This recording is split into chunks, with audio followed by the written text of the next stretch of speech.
Welcome, dear friends. 13 August 2025. Today's readings Deuteronomy chapter 34, verses 1 to 12, Gospel Matthew chapter 18, verses 15 to 20. And we are celebrating the feast of Pope Saint Pontian. Dear brothers and sisters in Christ, today's readings give us a beautiful picture of leadership, humility, and reconciliation.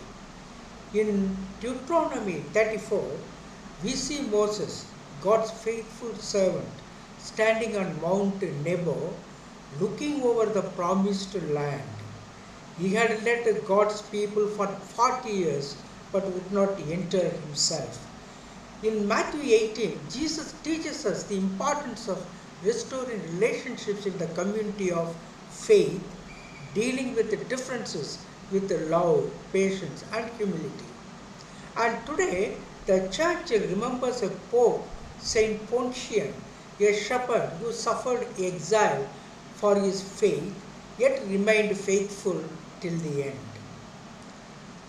Moses' story is really touching. After decades of sacrifice, he only gets to see the land, not step into it. Why? Because his mission was to lead the people to the threshold, not beyond.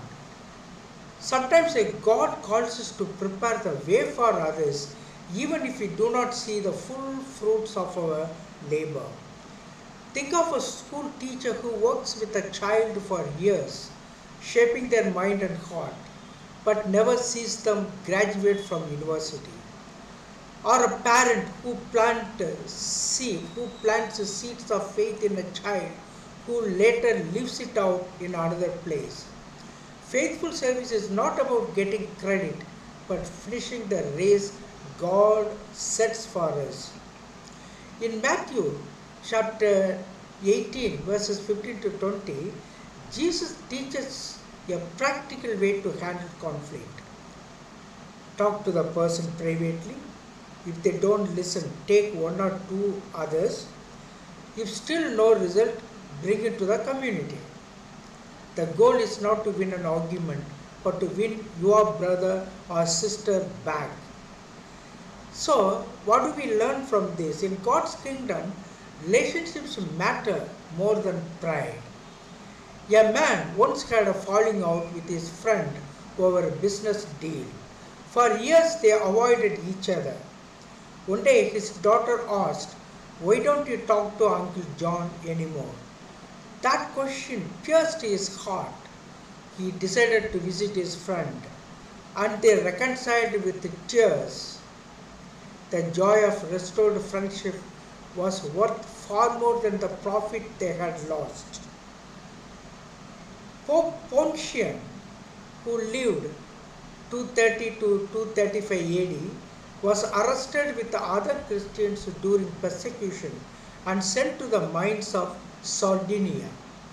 He resigned as Pope so the church could have a leader in Rome, showing great humility and care for the flock. Though he died in exile, his faithfulness inspired courage in others. What do we learn from this? True leadership sometimes means stepping aside for the good of others.